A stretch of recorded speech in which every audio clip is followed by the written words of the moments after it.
This conference will now be recorded. Okay, good. So good morning, everybody. Those online, those in person. And Parsha Re'eh, page 998 in the Stone Chumash. Okay, so let's begin. Perek Yud Aleph, Pasuk Chavav in Devarim. Re'eh Anochi Notein Lifnechem Hayom Bracha Uklala. Re'eh means see. Anochi notein lifnechem hayom. I'm placing before you, I'm presenting before you today, beracha uklala. Bracha, blessing, uklala, and curse. Et bracha, the blessing is asher tishma'u. If you will listen al mitzvot, Hashem Elokeichem, asher anochi mitzavet yom, that I am commanding you today. V'haklala, imlo, tishma'u. And the klala, if you will not listen, el mitzvot Hashem Elokeichem v'sartem in aderech, and you will stray from the path. Asher anochi mitzavet etchem, I'm commanding you today, lalechet acharei elohim acherim, to go after other gods, asher lo yidatem, that you do not know. What is a bit strange about the very first word that we had? See, re'eh.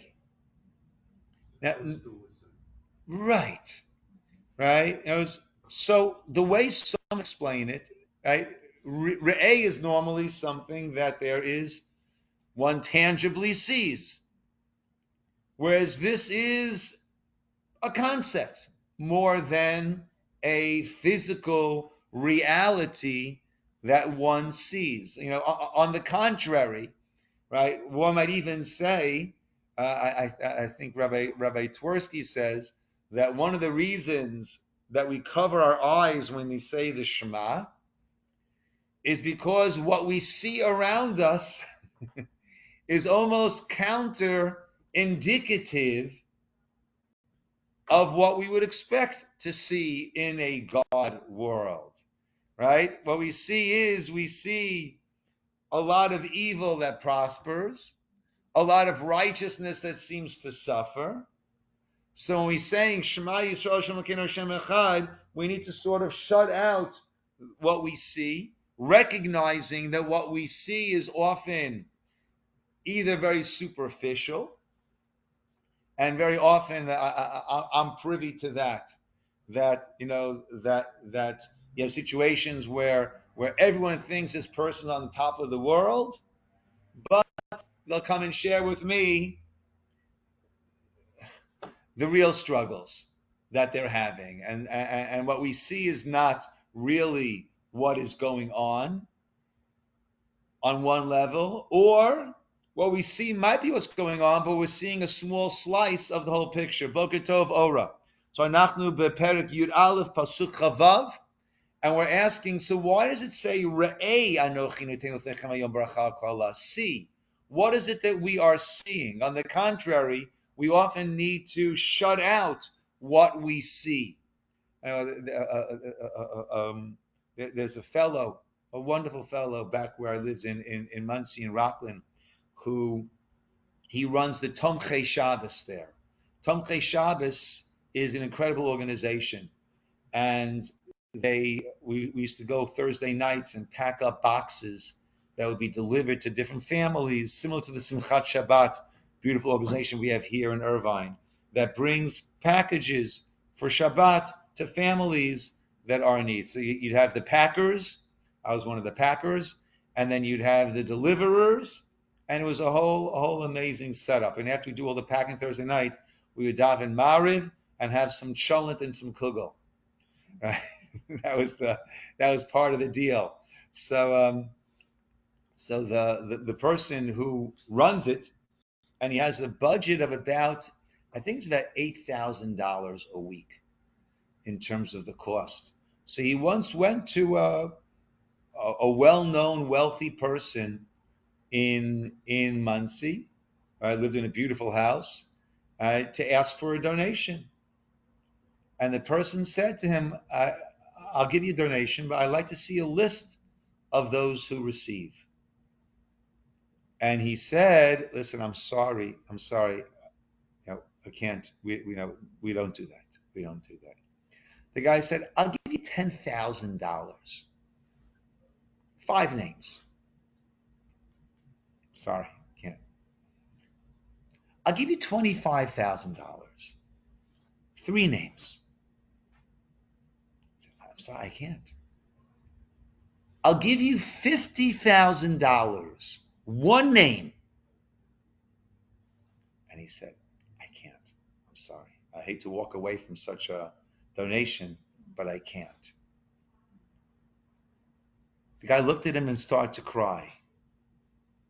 And he said, if that's how you run your business, then I have to let you know, please put me on your list. My whole business has crashed. I can't afford the mortgage. I can't afford anything. I can't afford food for Shabbos for my family. Put me on your list. Wow. Huh? Wow. So often what we see is not what's actually happening. Or it could be what's actually happening, but like we always say, it's reading a 2,000-page book and seeing 5 pages in the middle and trying to make heads or tails of what the author had in mind. What was the author thinking? So why does it say re'eh? What is the re'eh? What is it that we are looking at? What is the tangible things that we are looking at? So the Orach Chaim has a number of very beautiful approaches. He explains as follows. If I'm trying to convince people, the pleasures of this world, right? They're not going to listen to me because, Ciner, what do you know, right? You've never traveled here, you've never traveled there, you've never tasted this, you've never tasted that. You're not such a part of this world, so you're downplaying it. Put aside that, follow the mitzvah, don't worry, right? Well, you don't know what you're giving up. Right? Ciner, you've never had a cheeseburger. You've never had, I don't know, lobster, right? Maybe if you had lobster, you'd feel differently. But, so what do you know, right? Or if you have someone, right, that you don't really know what the world to come has to really offer. Right? So you're saying, no, give up the lobster, give up the cheeseburger, and you'll get the pleasures of all. How do you know, Ciner? You ever seen it? Right? Have you brought back any snapshots? Right? Even though probably most of us have been there and back a couple of times, right? But we don't remember anything.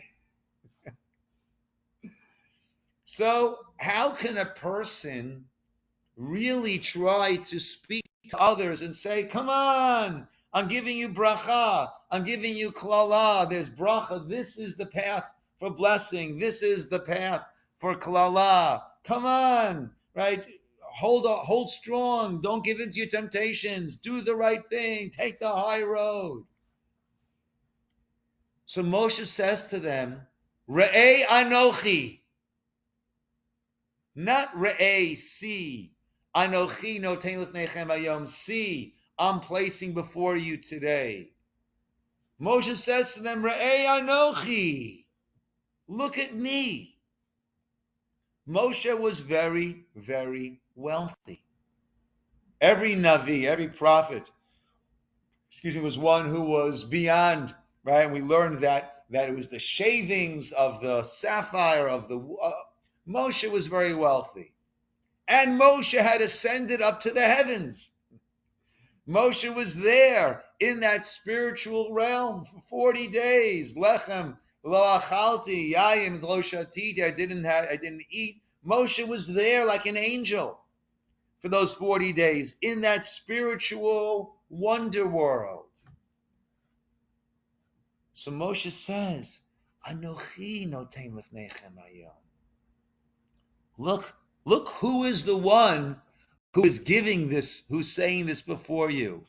A person who has had the wonders of this world, who has experienced the wonders of the next world. I am uniquely qualified to place all this before you and to recommend, to guide you as to the path and the decisions that you should make.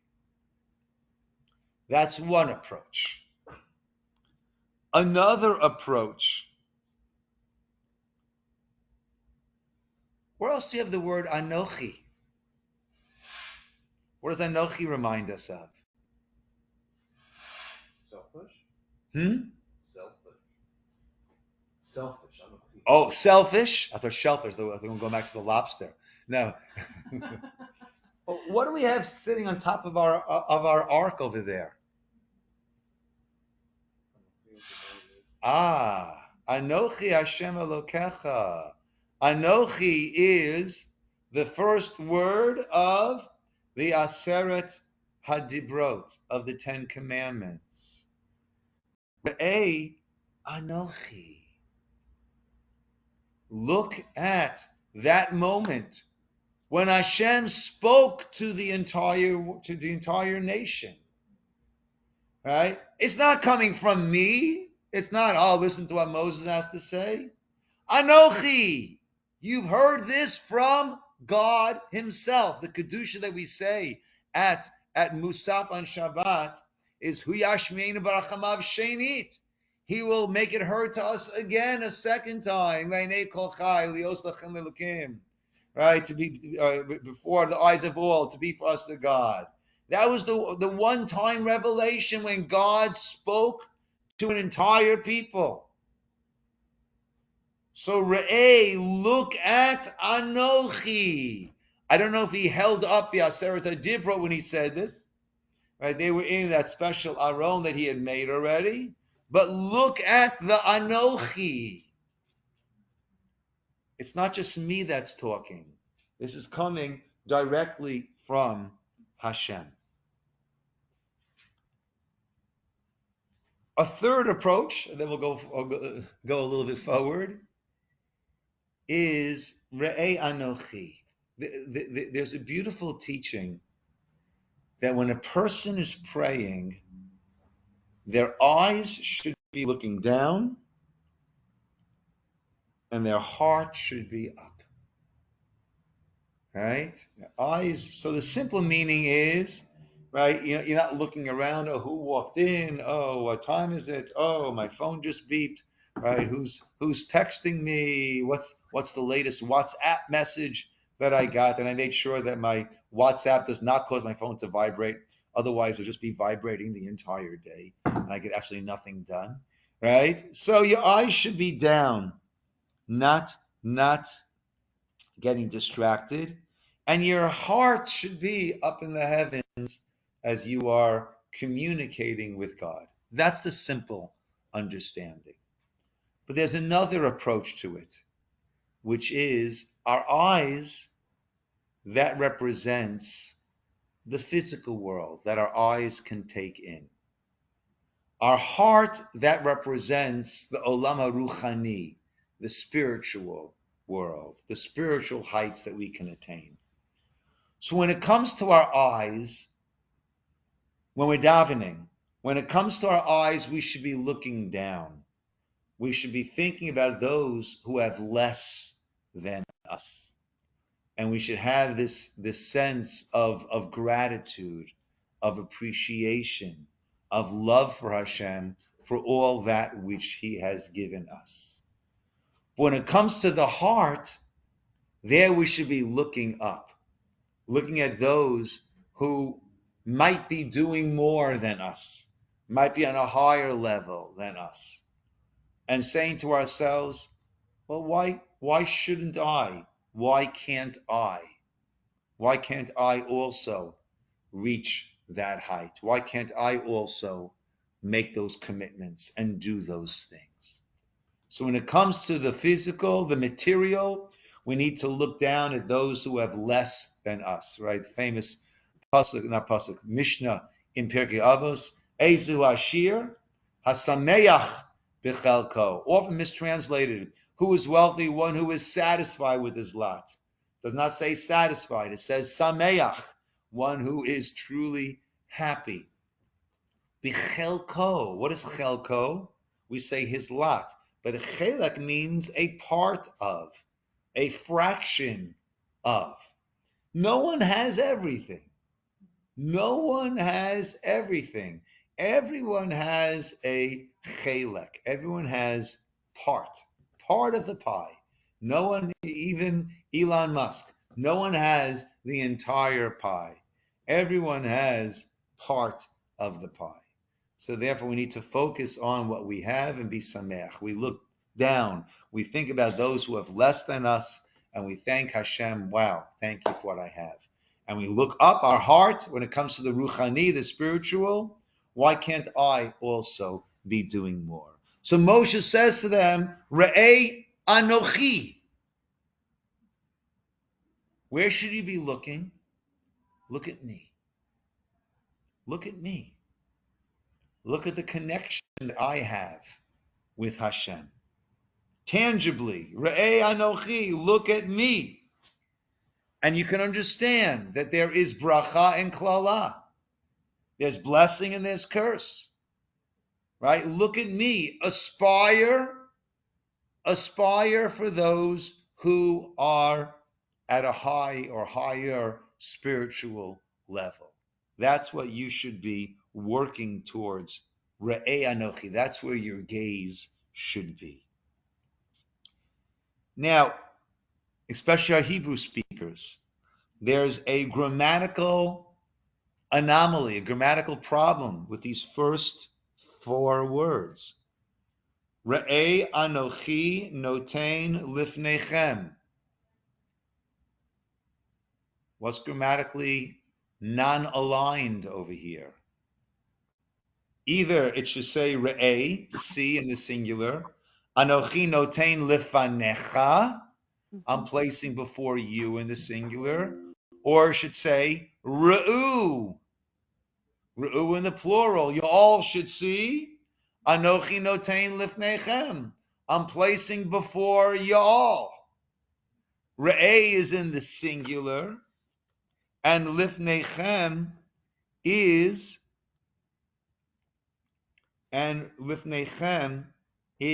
before all of you. So that's a bit strange. And all of these things are tripwires, so to speak. Right? A tripwire is don't go through it too fast that you miss important lessons that are being said over here. Like we often like to breeze through things, right? And then we miss a lot on the way, right? You're in the carpool lane and you're going really fast. You miss a lot of the beautiful things that are there on the side of the road. Re'ei anochi notein lifnechem. So the Gemara in Kedushin and elsewhere also says that a person needs to view oneself as mechatze zechut, mechatze chov. I'm in perfect balance between my merits and my otherwise. I'm perfect balance. And therefore, the very next thing that I do is going to tilt my scale either in a positive way or in a negative way. And therefore, we have to give importance to everything that we do. But then the Gemara takes it a step further and says, La'olam, yira ta'olam, a person needs to view not just oneself as being perfectly balanced right now between merit and demerit, but view the entire world as being in that perfect balance. And if that's the case, my next decision doesn't just affect my standing,